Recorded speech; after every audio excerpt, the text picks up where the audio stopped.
Kudu ono sing tinggal ndek kene, kudu ono penggantine.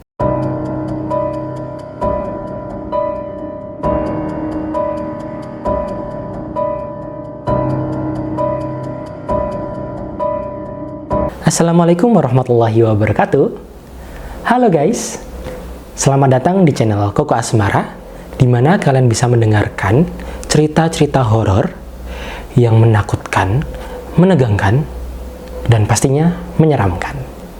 Cerita ini berdasarkan dari pengalaman beberapa orang yang pada saat itu aku juga ada di tempat kejadian. Tahun kejadiannya di tahun 2024, lebih tepatnya di bulan April. Pada saat itu memang aku dan keluarga sedang berlibur di Yogyakarta. Dan setelah kejadian itu memang aku dan keluarga menutup rapat-rapat pembahasan apapun supaya kami semua tidak terkena tidak terkena akibatnya. Tapi di tahun 2025 kemarin, aku, kakakku, dan abangku saat itu sedang mengobrol, gimana nih, bentar lagi udah mau Ramadan lagi, sudah mau libur hari raya lagi, enaknya kita mau kemana? Dan kakakku sempat nyeletuk, ayo ke Jogja lagi yuk gitu. Ketika kakakku menyebutkan Jogja, aku langsung teringat kejadian di tahun 2024 yang lalu. Aku langsung aja bilang, yakin nih ke Jogja. Nggak ingat kejadian yang di tahun 2024 di mana kita benar-benar bisa dibilang kita hampir terancam saat itu. Kita bertiga mengobrol dan dari situlah aku mendapatkan beberapa cerita POV dari abangku dan kakak perempuanku dan pastinya aku juga yang aku jadikan satu ke dalam cerita ini. Nah, singkat cerita dari perjalanan kita sampai di Jogja itu sebelum waktu duhur. Itu kita nyampe sekitar jam 10-11an. Ketika kita sudah sampai di Jogjanya ya guys ya, kita berunding. Enaknya kita kemana dulu? Kita ke villa atau kita langsung ke wisata pertama kita? Atau kita makan dulu? Pada akhirnya kita memutuskan untuk kita pergi ke pantai. Pantainya terletak di salah satu wilayah Jogja.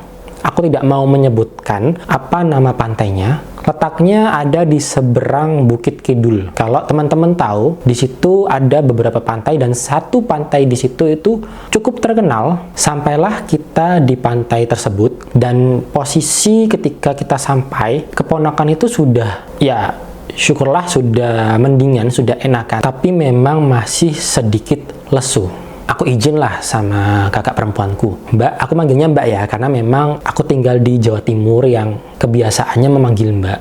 Mbak, Dedek ajak main air boleh?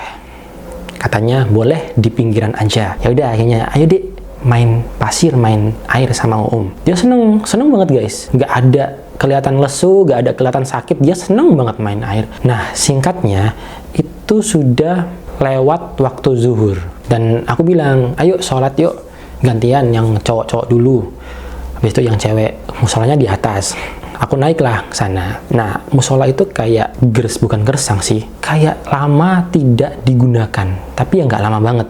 Karena kelihatan memang masih kayak ada berdebu banyak, terus banyak dedaunan yang tidak dibersihkan. Setelah sholat, nah aku berdiri setelah itu, menunggu abang dan ayahku. Aku berdiri itu, aku ngeliat ke arah pantai dan ke arah pesisir pantai, kan masih banyak orang tuh ya kan. Aku tuh sempet dalam hati tuh kayak ngomong, orang sebanyak ini apa udah sholat semua ya? Tiba-tiba ada yang ngajak ngobrol guys. Ngajak ngobrolnya itu dalam bahasa Jawa. Aku nggak tahu bahasa Jawanya apa, tapi kalau diartikan itu ya itulah.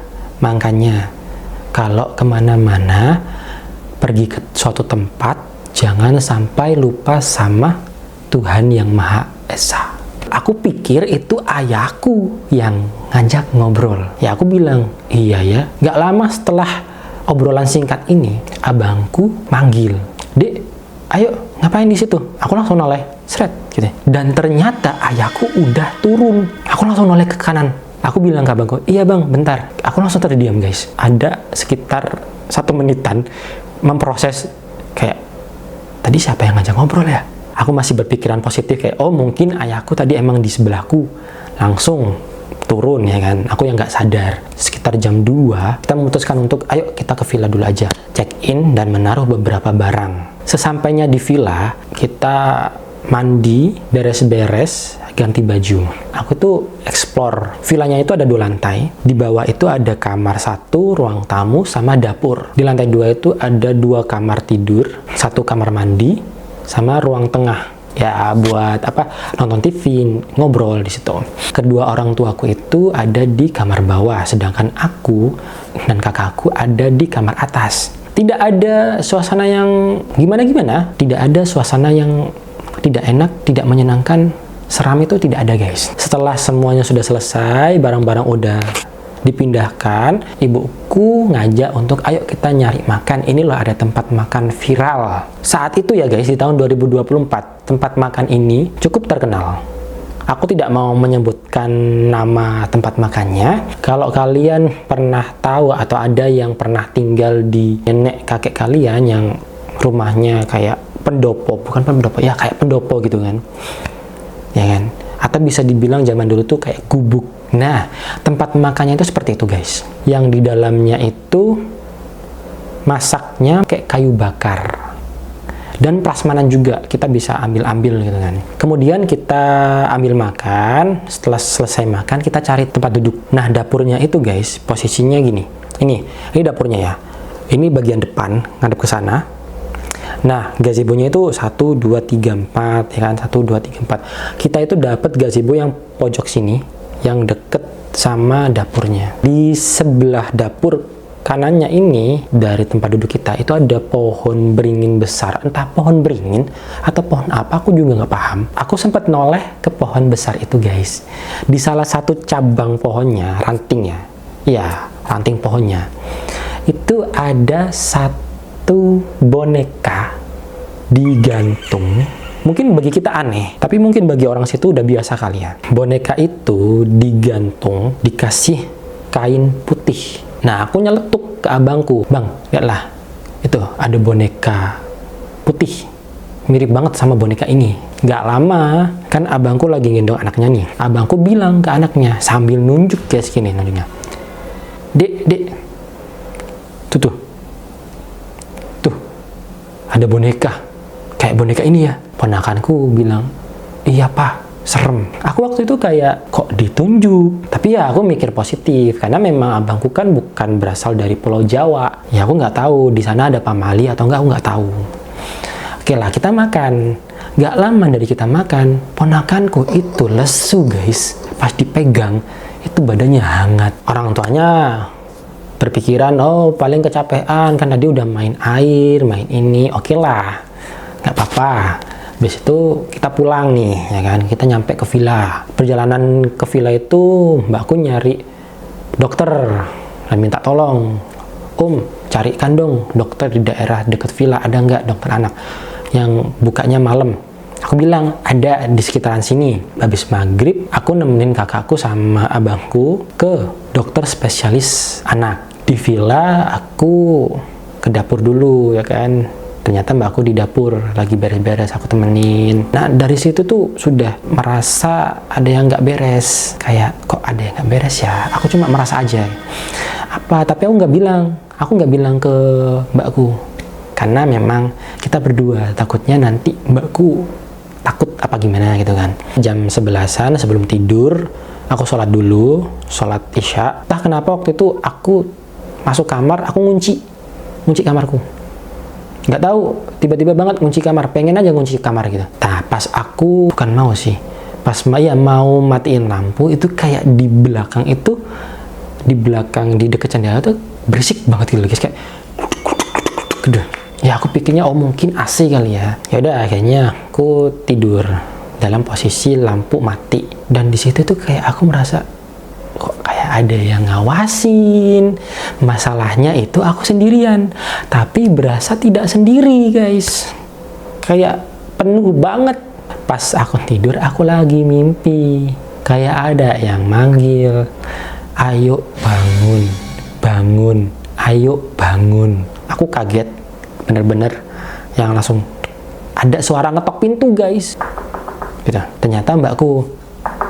Om, aku buka pintu. Mbakku bilang, Om, kita pulang sekarang yuk.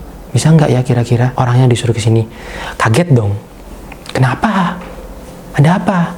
Itu loh, Didik loh, panasnya nggak turun-turun. Kok bisa? Emang udah minum obat? Udah, masih panas. Udah, aku lihat kan ponakanku. Ponakanku itu udah digendong sama papanya. Kalau misal anak sakit, nanti gendong aja sama papanya biar panasnya nular ke papanya itu kan. Aku lihat ke kamarnya mereka. Pas aku masuk kayak, wah, beda banget guys. Kayak bener-bener hawanya itu pengen emosi. Aku cobalah pegang ponakanku. Panas banget guys. Dicek itu 39 kalau nggak salah. Bayangin 39 derajat. Tapi dia masih bisa guyon, masih bisa nyengir mukanya. Tapi badannya panas banget. Gak pakai lama aku langsung ke bawah bangunin ibu sama ayahku. Bu, ya ayo pulang sekarang. Dede Al makin panas. Aku coba telepon orangnya kan, posisi udah jam 2-an itu guys. Mbakku sama abangku udah bingung gak karuan. Kita udah siap-siap, semuanya yang di atas udah gak ada, barang-barang. Habis itu aku cek, udah di mobil semua barang-barang. Ponakan, abangku, ayah ibu udah di dalam. Mbakku kemana ya? Mbakku ternyata di dapur, lagi cuci piring. Ngapain? Terus ibuku juga datang dari belakang. Ngapain mbak? Dicuci, udah biarin aja, nanti pasti akan ada yang bersihin. Aku bilang, udah nggak apa-apa bu, saman ke mobil aja, biar om yang nemenin. Ya udah, aku sambil beres-beres sampah yang ada di situ. Pas lagi beres-beres itu guys, lagi dan lagi aku ada yang ngajak ngobrol. Ya kalau misal bahasa Jawa kasarnya ya, kudu ono sing tinggal di kene, kudu ono penggantine, harus ada yang tinggal di sini, harus ada penggantinya. Apa yang nggak kaget? Aku diajak ngobrol nggak tahu sama siapa, tiba-tiba banget ada yang bilang kayak gitu. Aku nyeletuk gini, yo nggak mau. Siapa? Nggak ada yang mau. Aku nyuruh mbakku, ayo mbak cepet mbak, kita harus pergi dari sini. Pas mau jalan, ada lagi yang ngajak ngobrol. Kayak banyak banget waktu itu yang ngajak ngobrol. Aku nggak tahu siapa, aku juga nggak paham. Pokoknya aku dikasih tahu kayak gini, doa Nabi Yunus. Udah, gitu aja. Aku langsung bilang ke mbakku, mbak coba deh baca doa Nabi Yunus. Kan doa Nabi Yunus kan pendek toh, la ilaha illa anta subhanaka inni kuntu minadz zalimin. Mbakku tanya berapa banyak dek? Sebanyak-banyaknya deh. Terus ibuku tuh piye dek? Wis baca doa apapun lah, doa surat-surat pendek, Al-Ikhlas, Al-Falaq, An-Nas, terserah. Sambil dipegang ya didik ya. Dalam perjalanan terbesit di pikiran lagi nih, perbatasan. Aku langsung cari di maps, perbatasan Jogja itu ada di sekitaran Solo Jogja kan. Aku bilang, jangan berhenti baca sebelum kita lepas dari perbatasan. Di perjalanan ternyata abangku itu bilang guys, dia sempat tidur di ruang tengah itu kan. Dia itu sempat tidur 3 kali, kebangun katanya. Yang pertama itu kayak kebangun, ingat Dede, ngeliat Dede, oke Dede aman. Kedua, kebangun lagi, ngeliat Dede lagi. Ketiga, ada yang gebrak dia, brak gitu. Nah dari situlah abangku langsung kebangun, ngecek anaknya nggak baik-baik aja. Perjalanan dari villa ke perbatasan itu sejaman, jadi 2:30 kan, sampai 3:30. Subuh kalau nggak salah waktu itu jam 4 kurang 1/4. 3:30 kita lepas dari perbatasan. Nah udah kan, aku tanya, gimana Dedek badannya? Udah nggak panas om. Entah ini memang medis ataupun gimana, aku nggak tahu. Tapi dari perjalanan kita menuju ke perbatasan itu dia masih panas guys. Akhirnya aku bilang ke abangku, bang cari SPBU yuk, kita sholat subuh dulu. Nah di situ tuh kayak aku bener-bener gak mau megang ponakan. Jadi aku bilang ke mbakku, jangan sampai Dedek megang om. Gak tahu, itu spontanitas saja kayak gitu. Aku dulu jamaah, wirid semuanya, aku doa ya Allah, semoga tidak ada terjadi apa-apa ketika kita dalam perjalanan pulang. Setelah doa itu aku terbesit kayak, aku kok pengen gambar ya. Kalau sudah sampai rumah, aku mau gambar. Sampai rumah itu sekitar jam 7-an. Kita istirahat semuanya, tidur dulu sampai sekitar jam 10-an. Dan jam 10-an kan aku inget tuh, oh iya aku kan pengen gambar ya kan. Aku nggak tahu, aku posisi nggak tahu itu apa yang aku gambar, nggak tahu. Tapi aku simpan guys gambarnya. Ini gambarnya.